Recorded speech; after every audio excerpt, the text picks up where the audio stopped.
अपने सबके मिथिला संस्कार पर स्वागत करै छी। चौड़चन के जे मरड़ भरै छी तकर विधि दै छी आ मरड़ जे भंगठेबो करथिन तकरो विधि दै छी से सुनबे। देखियो मरड़ होइ छै अपन अपन कल्चर के हिसाब से सबसे मर्रे पर बेटा के लेल मर्रे भराई छै। मरड़ जे भराई छै से अहाँके अहिपन दिया अहिपन कते लोग जे जाटा मरड़ रहल ताटा भरलक। पहिने लोक कहै छलै एकटा मरड़ पर 5टा पूरी दालि के पूरी केराव दालि के धरै छलिए।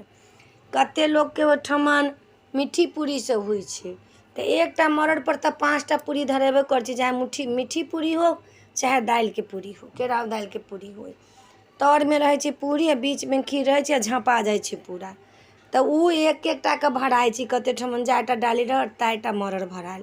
कते ठमन जे छै से एके ठमन अहाँ के अहिपन पड़ाल केरा के पात धराल। लेकिन ए मरड़ भर के पात के सो मलहान के पात पोखर में से लोग लबे छलिए छाइन के, भेउट के फूल के पात मखान के पात लबे छलिए, वही पर मरड़ भराई छलिए। अब जहाँ बाहर लोग छै तो उ पात कत से आते, केरे के भालर पर मुड़ी तरफ के पात पर भराई छै।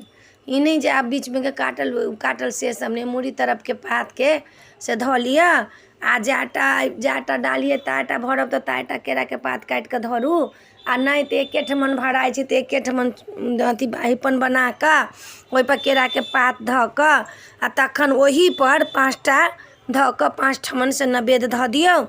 तरे ऊपरे ध दियो मीठी पूरी आ तखन खीर ध दियो।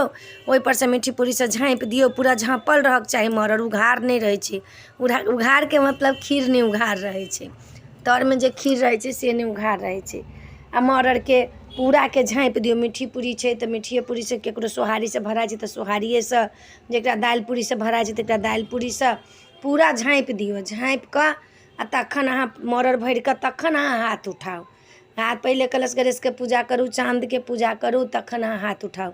आ तखन कथो छै हिनकर, ई जे छनि चौठी चाँद के से कथो छै।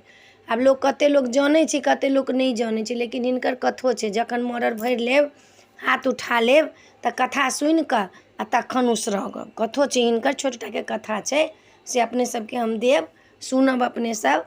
चौठी चाँद के कथो छै, बिना कथा के नहीं छन, कथो छन, मंत्रो छन। मंत्र पढ़ के तखन लोग हाथ उठबै छै। ऐसे नीक होइ छै, धन धान भरल रहे छै घर में। चौठी चाँद के व्रत लोग ओही ला करैया जे धन धान बेटा संतान धन संपत्ति पोता पोती सब भरल रह घर में। तो ई व्रत कैला से अहाँ के सब चीज भरल रहत घर में, कोनो चीज के कमी नहीं हैत। 4 महीना जे व्रत चलै छै, जखन अखाड़ में जे भगवान सुति रहे छथिन तो 4 महीना खाली देवे के व्रत चलै छै। खाली अहाँ के पाबने पाबन हैत। तैमें सावन भादव में तो तते पाबन होइ छै, छुछे पाबने होइ छै। तो अपने सबके मरड़ भर के विधि बता देनु है। नीक लागत तो चैनल के सब्सक्राइब करब, लाइक करब, कह के नहीं बिसरब। दोसर में पबनैतिन जे जैथिन हाथ उठाबऽ के लेल तो खोइछ जरूर ल लेथिन, बिना खोइछ के नहीं हथिन। सिंदूर लगा के खोइछ ल के तखने जाकर से अपन जाकर पूजा करथिन, बिना खोइछ के नहीं। तो अपने सबके नीक लागत तो चैनल के सब्सक्राइब करब, लाइक करब, कह के नहीं बिसरब। जय मिथिला, जय माता जी।